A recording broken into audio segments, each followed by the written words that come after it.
Hi hello வணக்கம். இன்றைக்கி நம்ம என்ன பார்க்க போகிறோம்னு பார்த்தீங்கன்னா, நம்ம கிராமத்தில் காளான் வந்து எப்படி எடுக்கிறாங்க, எப்படி சமைக்கிறாங்கன்றதை தான் பார்க்க போகிறோம். இப்போ வந்து எங்கள் அப்பாவும் எங்கள் பாப்பாவும் 2 பேரும் அந்த காளானை தேடி தான் போயிட்டுருக்காங்க.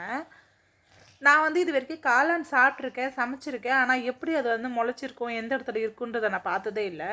அதனால் எங்கள் அப்பாட்ட கேட்டிருந்தேன். அப்பா எங்கேயாச்சும் இருக்கும்போது என்னை கூப்பிட்டு போய் காட்டுங்க, நானும் பார்க்கணும்ப்பா அப்படின்னு சொல்லியிருந்தேன். சரி, எங்கள் அப்பா ஒரு டைம் வந்து வாமா அந்த இடத்துல ஒரு இடத்துல முளைச்சிருக்கு, வாங்க போய் பார்க்கலான்னு சொல்லி எங்கள் அம்மாவையும் இனியும் வந்து கூப்பிட்டு போனார். சரி, நான் மட்டும் பார்த்தா போதுமா, அவங்களுக்கும் காட்டணும்ல, அதனால தான் ஒரு வீடியோவும் எடுத்தேன்.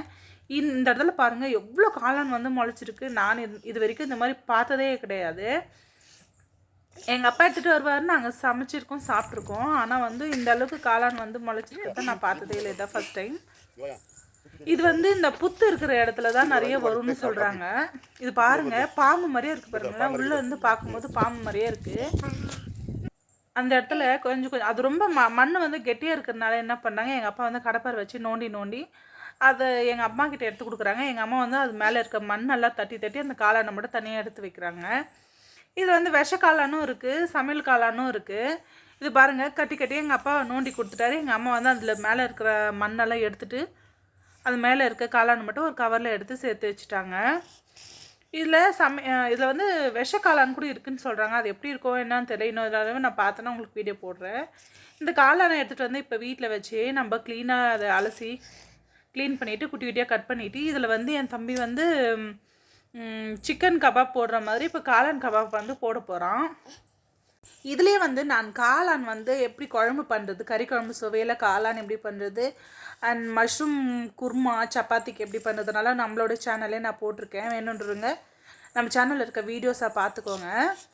இப்போ வந்து என் தம்பி கபாப் போட்டுட்ருக்கான். இது ஆக்சுவலாக நிஜமாகவே சொல்கிறேன், சிக்கன் கபாப் மாதிரியே டேஸ்ட்டு எல்லாமே ரொம்ப நல்லா இருந்துச்சு. இதை வச்சு நம்ம குழம்பு பண்ணாலும் கூட சிக்கன் குழம்பு டேஸ்ட்டில் அப்படியே இருக்கும். நான் ஒரு டைம் செஞ்சு பார்த்தேன், நீங்களும் ட்ரை பண்ணி பாருங்கள். இதில் எங்கள் ஊரில் வந்து நிறைய விதமாக பண்ணுவாங்க. கடலப்பருப்பு போட்டு குழம்பு பண்ணுவாங்க. சிக்கன் குழம்பு எப்படி வைக்கிறோமோ அதே மாதிரி சிக்கன் குழம்பு வச்சு குழம்பு பண்ணுவாங்க. அந்த மாதிரி நிறைய விதத்தில் இதை வந்து செஞ்சு சமைச்சு சாப்பிட்ருக்கோம்.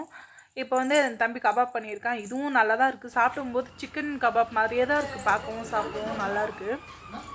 உங்களுக்கு கிடைச்சா நீங்களும் சமைச்சு பாருங்கள் எப்படி இருக்குதுன்னு. மறக்காமல் நம்ம வீடியோ நம்ம குழம்பு பண்ணியிருக்கோம் இல்லையா, அந்த வீடியோவும் பாருங்கள். நீங்களும் சமைச்சு பாருங்கள், சாப்பிட்டு பாருங்கள். கமெண்ட் பாக்ஸில் கமெண்ட் பண்ணுங்கள், ஷேர் பண்ணுங்கள். பாய். தேங்க்யூ ஃபார் வாட்சிங்.